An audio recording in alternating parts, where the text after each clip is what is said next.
तो दोस्तों education group study में आपका स्वागत है।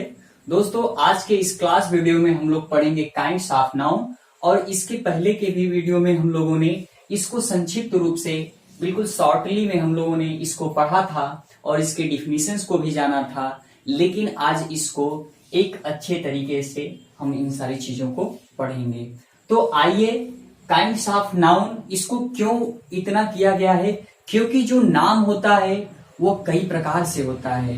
नाम यानी बहुत सारे नाम होते हैं। उन सारे नामों को यहाँ पे 5 भागों में बांटा गया है। कुछ को प्रॉपर में रखा गया है, कुछ को कॉमन में रखा गया है, कुछ को कलेक्टिव में रखा गया है, कुछ को मटेरियल और कुछ को अब्स्ट्रैक्ट नाउन में रखा गया है। तो आइए हम लोग जानते हैं कि कौन कौन से ऐसे नेम होते हैं, कौन कौन ऐसे नाउन होते हैं कि किसको प्रॉपर में रखते हैं या फिर जिसको कॉमन में रखते हैं या फिर अदर इन सारी चीजों में रखते हैं। तो आइए पहला जो है प्रॉपर नाउन, इसके बारे में पढ़ते हैं। प्रॉपर नाउन क्या होता है? प्रॉपर नाउन की हिंदी व्यक्तिवाचक संज्ञा होता है और व्यक्तिवाचक संज्ञा जिसकी डिफिनीशन होती है कि किसी विशेष व्यक्ति, वस्तु, स्थान के नाम को हम लोग प्रॉपर नाउन कहते हैं।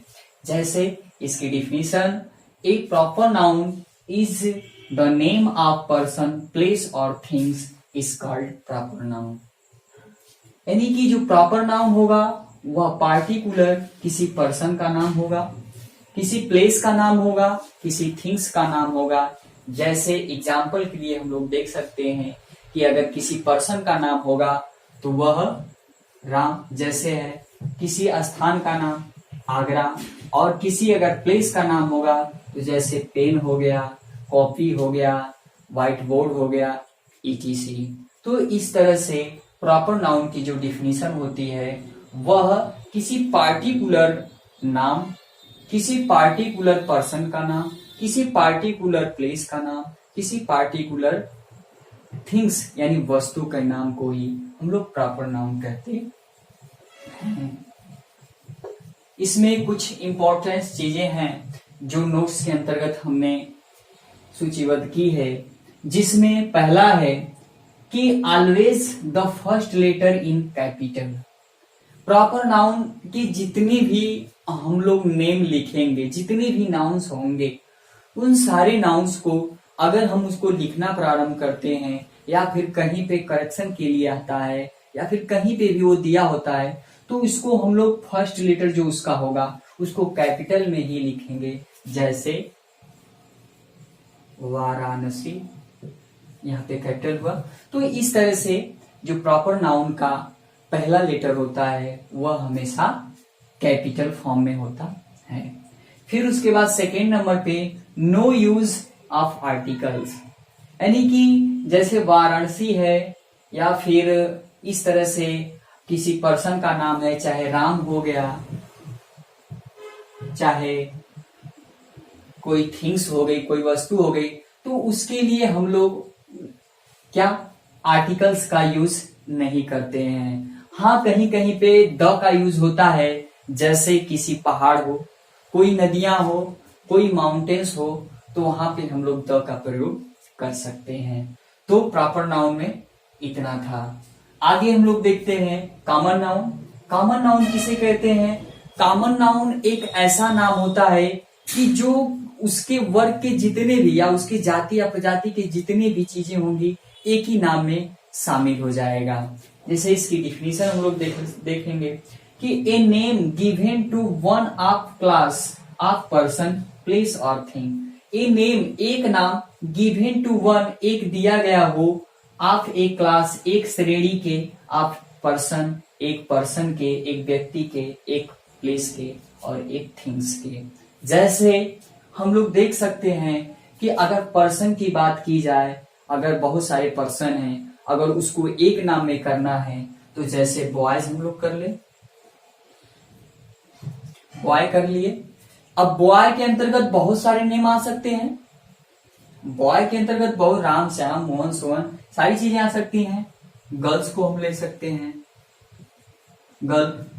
फिर उसके बाद अगर प्लेस की बात की जाए तो हम लोग सिटी, कंट्री, क्योंकि सिटी के अंतर्गत बहुत सारे स्थान के नाम आ जाएंगे और कंट्री के अंतर्गत भी बहुत सारे स्थान के नाम। वहीं पे थिंग्स की भी बात की जाए तो थिंग्स में भी बहुत सारी चीजें ऐसे नाम को हम लोग रख देते हैं जिसमें बहुत सारे नाम आ जाते हैं। इसमें भी कुछ नोट्स है जिसको हम लोग देखेंगे कि the first letter start with small letter.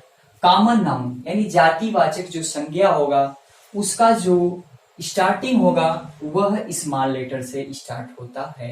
यानी कि कहीं सेंटेंस में लिखा हुआ हो चाहे कहीं पे भी लिखा हुआ हो, जैसे यहाँ पे कैपिटल में हमने लिखा है, लेकिन यहाँ पे एक किसमें स्टार्ट होगा, स्मॉल में स्टार्ट।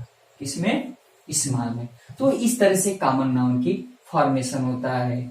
फिर नेक्स्ट होता है कलेक्टिव नाउन। और कलेक्टिव नाउन क्या होता है कि एक ग्रुप में होता है। कलेक्टिव नाउन क्या होता है कि ग्रुप में होता है। ऐसे व्यक्ति, ऐसे वस्तु या ऐसे स्थान जिसको एक ग्रुप के नेम में शामिल किया गया हो तो ऐसा कलेक्टिव नाउन कहलाता है।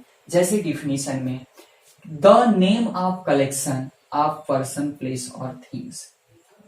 The name of collection person और थिंग, यानी कि कलेक्शन का मतलब एकत्र, पर्सन किसी व्यक्ति और थिंग यानी किसी वस्तु।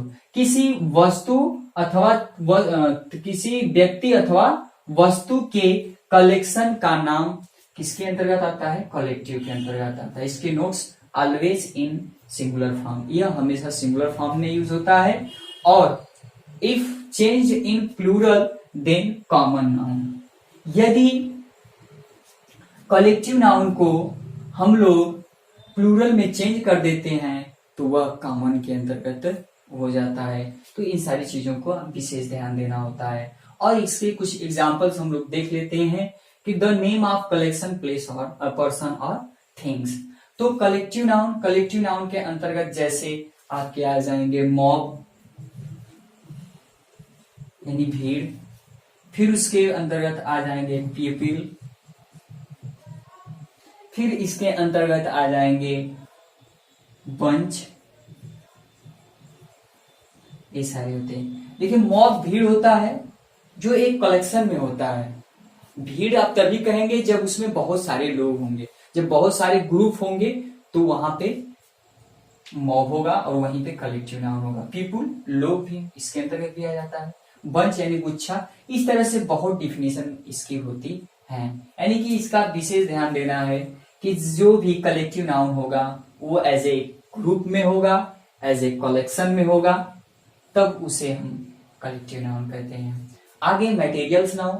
मटेरियल्स नाम यानी हिंदी पदार्थवाचक संज्ञा। पदार्थवाचक संज्ञा क्या होता है? यह किसी मेटल और सब्सटेंस यानी पदार्थ हो उसके नाम को ही, किसी पदार्थ के नाम को ही हम लोग क्या कहेंगे? मटेरियल नाउन कहेंगे। द नेम ऑफ मेटल और substance of which things are made, यानी कि जो पदार्थ का नाम होगा, किसी भी वस्तु या पदार्थ का जो नाम होगा उसे ही हम लोग मटेरियल नाउन कहेंगे, जिससे कि ऑफ विच या जिससे या जिसके द्वारा या जिसका थिंग्स यानी जिस वस्तु की आर मेड विच बनाई जाती है, यानी कि जिससे कोई हम लोग दूसरी वस्तु बना ले तो उसे हम लोग मटेरियल नाउन्स कहते हैं। नोट पहला, इट इज मेजर्ड, यानी कि जो मटेरियल्स नाउन होगा उसको हम लोग क्या करेंगे कि माप तोल सकते हैं। जैसे मान लीजिए गोल्ड है, सिल्वर है, ग्रेन है, इन सारी चीजों को हम लोग क्या कर सकते हैं? माप तोल सकते हैं। वाटर हो गया, तो इन सारी चीजों को हम लोग माप तोल सकते हैं और ये हमेशा मेजर्ड होता है। It is not use in plural, जो मटेरियल नाउन होगा वो हमेशा सिंगुलर नाउन में होगा। यदि उसे हम लोग प्लूरल में अगर चेंज कर देते हैं तो वह सीधे सीधे उसके एक विशाल भाग को दर्शाता है। जैसे अगर वाटर है तो वाटर को अगर हम लोग वाटर्स कर देते हैं, अगर उसका प्लूरल बना देते हैं तो वो सीधे सीधे समुद्र को दर्शाता है।